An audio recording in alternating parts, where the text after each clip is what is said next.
Hey guys, welcome back for episode 2 of my OOTP series with the Seattle Mariners. We are 29 and 29, which is sort of some sort of miracle because if you look at our schedule, let's see, in April, we started the season 0 and 8. We lost all 8 of our first games, but then in the definition of streakiness, we came back and I think won 7 in a row. Yeah, we won every game that week. Of course, 3 of the games were against the Marlins, but okay. And in terms of our rotation, that's definitely been sort of the question mark.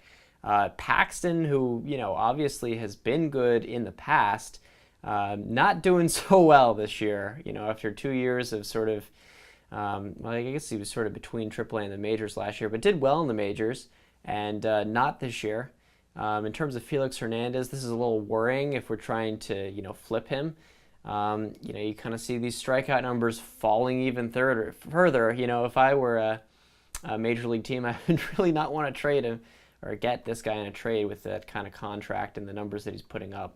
But, Iwakuma, kind of a bright spot so far. He's had a good first third of the season. Ryan Weber, sort of from nowhere. I mean, I don't expect this to continue, but I did see his good control, and he's an extreme ground ball pitcher. In terms of our bullpen, Edwin Diaz has been not the best so far. I have a feeling that, just some unlucky innings, but, he is giving up a lot of walks. Still, he's getting a huge amount of strikeouts, so I'm hoping that he will turn that around. And otherwise, in our bullpen, it's been fine. Honestly, it could be a lot worse. In terms of our offense, there's actually a few important things to note here if we look at our batting stats. Obviously, Cano's been doing well. Segura's been doing well. Otherwise, it's been kind of a mixture of things. We did pick up Wilmer Flores off of waivers. I was really excited about that, to get Wilmer Flores. We'll see. He hasn't been that great so far, but that's really because I'm playing him at DH. We just have nowhere to put him. Cruz has been hitting pretty well, so we'll have to see about that, although I guess he just got injured. That's not good. Hopefully I wanted to trade him at the deadline. The other guy I picked up off waivers was Jesus Aguilar. He's just had good power numbers for me. He's clearly continuing that in this save. He's never going to be our everyday first baseman, but the first baseman we had, he was young. I forget his name. What was it? This guy, Dan Vogelback. He just really struggled to open the year, so I just sort of wanted to give Aguilar a chance. I guess I didn't really know what to expect from this team. I think offensively we're probably doing very well. Defensively, not so much. And that's kind of confirmed here. Runs scored is 5th. Runs against is 12th. We will have Drew Smiley coming back. I'd forgotten to mention that in the first video. Okay, so first year player draft, we have the 17th pick. I did not know the Mariners were that good last year. But yeah, 17th pick. So we'll continue the draft, and we will take a look at who is on the board here. If we're sorted by potential, obviously we want to look at all players, not just batters. Taking a look, we've got this Nick Allen guy. I like those potential ratings. The OSA sort of agrees. Very, very good defensively. And then I look at this bat. He's not going to hit a ton of home runs, but good contact, good avoid K ratings. Castillo, good power, but, I don't really know that. Again, you change him to, he's a left fielder. You change him to right field, I guarantee this potential rating just plunges. Calvin Mitchell, he's not a bad hitter. Connor Uselton, a lot of power for a center fielder. I think he's a right fielder. I don't think he's a center fielder. You got Jack Anderson, Quinn Brody. I like the looks of Brody. Right fielder. He's got pretty good defense. Not too bad in terms of speed. This might be a guy that we think about. The other guy is this Pineda. He's, defensively might be a little bit of a question mark, but look at this bat. He's got really good gap power. He's got really good home run power. And then his other ratings are just kind of average, but, definitely like the looks of him. So possibly I'm going to look at some of these things. You see Nick Allen is impossible, so that's not a good sign. Quinn Brody was that other guy we had an eye on. He's just a slot guy. And then where was this third baseman? Jason Pineda, also a slot guy. Quinn Brody, an easy signing. If you look at the OSA does not think nearly as highly of him. So what about for Pineda? Was that sort of, both of them? No, not at all. So Pineda, that's really scary to me. I want to avoid that. Ooh, maybe Mitchell. You know what? I think I'm going to go with Mitchell. I just think that, let's see, he can play right field. I want to see what his right field ratings are before I make this my pick. Oh, it stays. Yeah, okay. That's how you can kind of tell this guy's for real. So I think I am going to take Calvin Mitchell. Obviously a very high demand, but at least we know the demand. I think it's more likely that we can sign him. And I still definitely like his numbers, and certainly OSA likes his numbers too. So for the second round, Nick Allen does fall. I think he's clearly going to be the best in terms of ability in this draft. Kind of looking, we still have Pineda. That might be someone I go with a little bit later. That other right fielder, I forget what his name, Brody or something, he's already been taken. I think I'm going to take Nick Allen, and I know it's going to be tough to sign him, but we're going to free up some of our money, and I'll just make him a really deep ball offer. All right, so now we've sort of got, this Pineda guy. I mean, our head scout loves him. I'd like to see who our head scout says we should take, scouting recommendation. That's going to be Brad Dobransky. Interesting, a starter. I do kind of like his ratings. He's got decent stamina. I'm going to go with Pineda. For some reason, our scout likes Pineda. I'm going to take Pineda. See who the scouting person recommends. This Spencer. Ooh. Okay. All right, I don't mind that. Torkelson, he's extremely hard. God, we're going to be spending a lot of money in this draft. I think we'll go with the Spencer Torkelson. I think, fourth round, we'll start listening to this scout of ours. I do like this guy. Yeah, let's take him. Just see what we can do. All right, so now that we've gone through a few of them, we're just going to complete the draft. I have faith in our scouting director for him to do the right thing, I hope. So now is going to be kind of where things get tricky, because obviously I don't think we're going to have enough money to sign all these people. We have a budget room of $5 million in total. So these people are going to go way above that, especially Nick Allen. Significantly, above $8.5 million. Let's wait a little bit longer, maybe, let's see, signing deadline's July 6th, maybe like June 20th. Okay, so this is some really bad news. I literally just said like 2 days ahead, and Nelson Cruz has been diagnosed with a concussion and is out for 3 to 4 months. So there goes a major trade piece. That hurts. That hurts a lot. I don't even know exactly who we're going to replace him with. Actually, we have Ben Gamble. That is the obvious choice. So, okay, we'll see how Ben Gamble can do. All right, so I've simmed ahead a little bit. It's now June 20th. Given that I sort of messed up with the draft and did not realize, I've never seen this before. I've only seen people ask like 3 or 4 million. He needs significantly above 8.5 million to consider signing. So I'd like to try to unload one of our contracts now. Again, if we kind of look at our salaries here, the people we're going to be looking at are, can we get rid of Felix Hernandez? Could we get rid of Robinson Cano? I think we're going to be stuck with Cruz, obviously, because he's out with a concussion.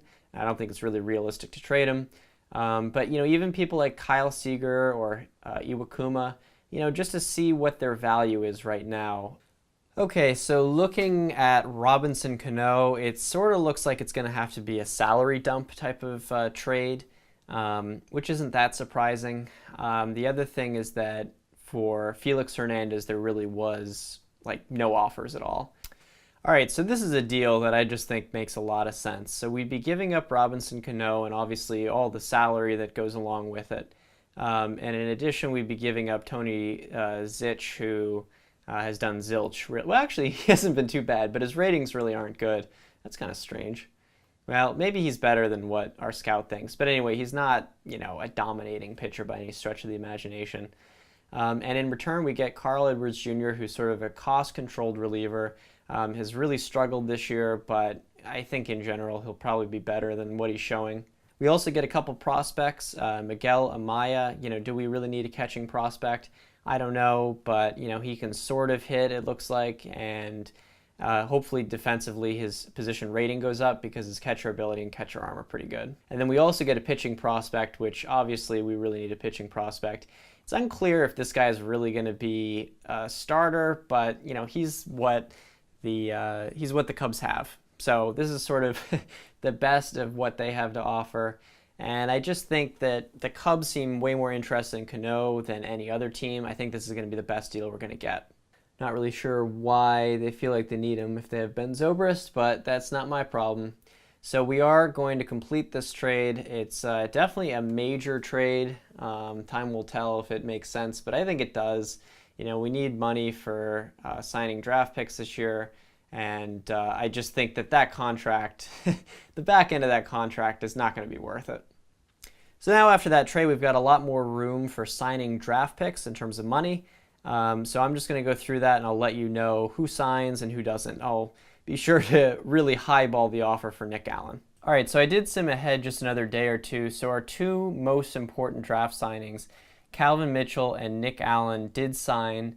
I had to offer Nick Allen an embarrassing amount of money, but he is on our team, so I do think that that'll be a good addition. I do really like these ratings. However, there is one other draftee that I think is going to be very important to sign, and that's this Josh Nifong. Unfortunately, we only have like 2.4 million. He says he needs an offer significantly above 2.4 million to sign. I just look at some of these ratings, and I really sort of like what I see. I like the stamina. I like the pitches. I don't know, his stuff and movement is good enough. So that sort of leads us to needing to offload a little bit more salary, even though it's not July 31st like I'd like it to be. And so that sort of leads me to this trade. It's a Kyle Seager trade. Obviously, you know, he's a very, very productive player, but I'm not loving this contract. I just don't think he's going to be good enough to really warrant that kind of money for that long. If it was a shorter contract, no problem. But we're going to be giving up Seager. We're going to be giving up this Steve Cishek reliever who's going to be a free agent at the end of the year. And we're kind of giving up, well, I say no name. I had said before he was our second best pitching prospect, but, you know, a 1.5 star potential 26-year-old, you know, not too much to give up. And in return, we're getting John Harris, who's a 3.5 star potential starting pitcher. And then we're also getting Vlad Guerrero Jr., who's obviously very, very solid prospect. And then also Reese McGuire, who's turned out to be pretty good in another save that I did. So I don't know. I feel pretty good about this. I think we might be fleecing them unless I'm overvaluing or undervaluing Kyle Seager here. But, you know, who cares if I'm fleecing them? This is challenge mode. I got to get ahead where I can. So we do that trade. We're definitely selling a lot, but I don't know. I think it's worth it. So we'll sign Josh Nifong. Let's see. If he wants more than 2.4, I mean, sometimes you got to be like 3.7, unfortunately. All right, this might be stupid, but I'm going to do 4.1 just to be safe. I'm going to submit that offer.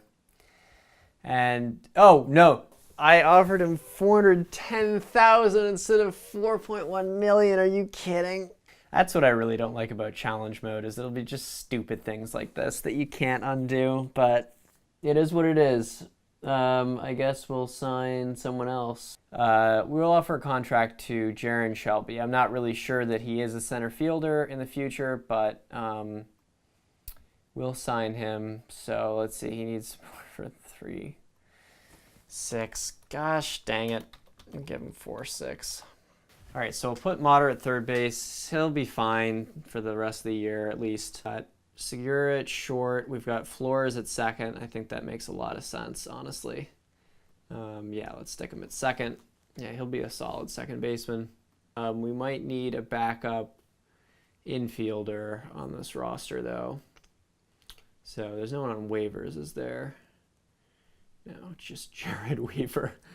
Oh my God. Okay, so middle infielder, maybe a Gordon Beckham. Yeah, I feel like Gordon Beckham's probably the guy. So we'll call up Gordon Beckham. All right, so we've got that. It's a little bit of a messy time. I don't know that, you know, that was the best trade I could have gotten for Cano or for Seager, but, you know, those are the trades that happened. Frees up some money. I think we were able to sign a good bit of prospects, you know, aside from our unfortunate botching of Josh Nifong. But, oh well, you live and you learn. All right, that's going to do it for this video. Thanks for watching. Again, maybe leave a comment about what you think of the moves or what, you know, I should do kind of in the future, especially about Felix Hernandez. I don't know. I don't know. I don't know how I feel. But that's going to do it for this episode. Thanks for watching. Bye.